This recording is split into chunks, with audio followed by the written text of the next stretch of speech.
नमस्कार, मैं हूं आपके साथ हेमंत कुमार और अभी अभी एक बहुत बड़ी खबर आ रही है। खबर यह है कि असम के जोरहाट इलाके में भारतीय वायुसेना का AN-32 विमान क्रैश हुआ है और इंडियन एयरफोर्स के 5 जवानों के भी शहीद होने की दुखद खबर मिल रही है। बताया जा रहा है कि लैंडिंग के दौरान ये बड़ा हादसा हुआ, जिसे लेकर भारतीय वायुसेना की तरफ से जानकारी दी गई है कि उसका एक AN-32 ट्रांसपोर्ट एयरक्राफ्ट था, जो जोरहाट एयरफोर्स स्टेशन पर बड़ी दुर्घटना का शिकार हुआ है।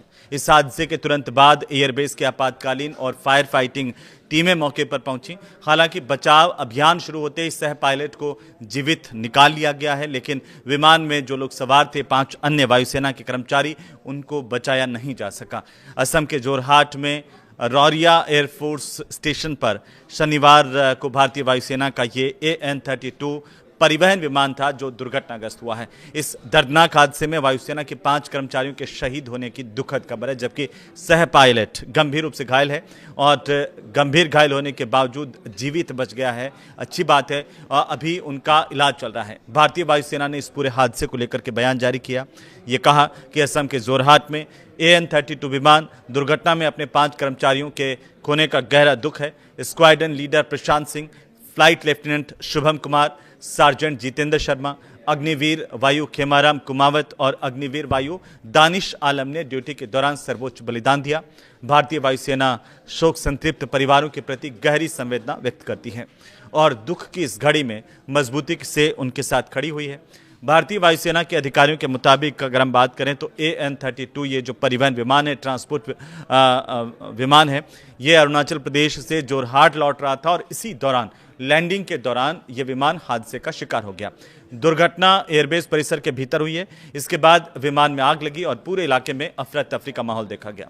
लैंडिंग के दौरान दरअसल ये हादसा हुआ है, तो जो जानकारी मिल रही है, क्योंकि विमान एयरबेस पर उतर रहा था तभी ये क्रैश हुआ और इस हादसे की वजह से एयरफोर्स का ये जो विमान है वो 2 टुकड़ों में टूट गया। आप अंदाज़ा लगा सकते हैं कि यह हादसा कितना खतरनाक था। उसके 2 टुकड़े हो गए और वहां से आग और धुएं का गुब्बार उठता हुआ दिखा। इस विमान में सवार कर्मचारियों की संख्या, उनकी स्थिति को लेकर के आधिकारिक तौर पर अभी और जानकारी बाकी है सामने आना, लेकिन पायलट की मौत की आशंका भी बनी हुई है। हादसे के तुरंत बाद एयरबेस के आपातकालीन और फायर फाइटिंग टीमें वहां पर सक्रिय हुई, मौके पर भी पहुंची। हालांकि बचाव अभियान शुरू होते ही सह पायलट को जीवित बाहर निकाल लिया गया, लेकिन इस विमान में सवार 5 अन्य जो वायुसेना के कर्मचारी हैं उनको नहीं बचाया जा सका है।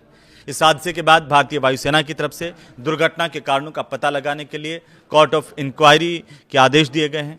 जांच में यह पता लगाया जाएगा कि यह हादसा तकनीकी खराबी थी, मानवीय कोई त्रुटि थी या फिर किसी दूसरी अन्य वजह से हुआ, क्योंकि रौरिया जो एयरफोर्स स्टेशन है वो भारतीय वायुसेना के लिए रणनीतिक तौर पर बहुत महत्वपूर्ण माना जाता है। ये पूर्वोत्तर भारत में वायुसेना के प्रमुख ठिकानों में भी शामिल है और असम समेत पूरे पूर्वोत्तर के इलाके में सैन्य अभियानों तथा लॉजिस्टिक सपोर्ट में ये एयरपोर्ट काफ़ी अहम भूमिका निभाता है। हालांकि 3 बार हादसे का शिकार ये AN-32 विमान पहले हो चुका है। अब तक इसमें परिवहन विमान है, लेकिन अब तक इसमें हादसे होने से 42 जवानों की जान जा चुकी है। साल 1986 के बाद भारत में AN-32 विमान के 22 हादसे हुए हैं। वहीं साल 2016 से लेकर के 2026 तक, यानी कि पिछले 10 सालों की बात करें तो भारतीय वायुसेना के AN-32 परिवहन विमान से जुड़े 3 प्रमुख हादसे भी सामने आए हैं। इनमें से 2 हादसे बेहद घातक भी रहे हैं, जबकि एक में सभी कर्मचारी सुरक्षित बच गए थे। 22 जुलाई 2016 का वक्त था जब AN-32 विमान चेन्नई से पोर्ट ब्लेयर जाते वक्त बंगाल की खाड़ी के ऊपर से लापता हो गया था। इस विमान में सवार सभी 29 लोगों की मौत हुई थी। इसका मलबा 2024 में समुद्र की गहराई में मिला, लेकिन हादसे की वजह सब जो है वो साफ नहीं हो पाई। और इसके बाद 3 जून 2019 को एक अन्य जो AN-32 विमान है वो असम के जोरहाट से ही अरुणाचल प्रदेश के मेचुका जाते वक्त तातो इलाके की पहाड़ियों में दुर्घटनाग्रस्त हुआ था। इस हादसे में विमान में सवार सभी 13 लोगों की जान गई थी। वहीं 7 मार्च 2025 को पश्चिम बंगाल के बागडोरा एयरपोर्ट पर AN-32 विमान के क्रैश लैंडिंग हुई। विमान लैंडिंग के वक्त रनवे से फिसलकर क्षतिग्रस्त हो गया था, लेकिन सभी चालक दल के सदस्य सुरक्षित रहे और किसी की जान नहीं गई।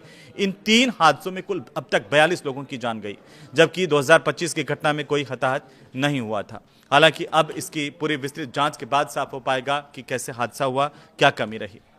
ये वीडियो आपको कैसा लगा हमें ज़रूर बताइए और आपके मुताबिक कैसे विमान दुर्घटनाग्रस्त हुआ उसे लेकर के कमेंट भी कीजिए। नमस्कार।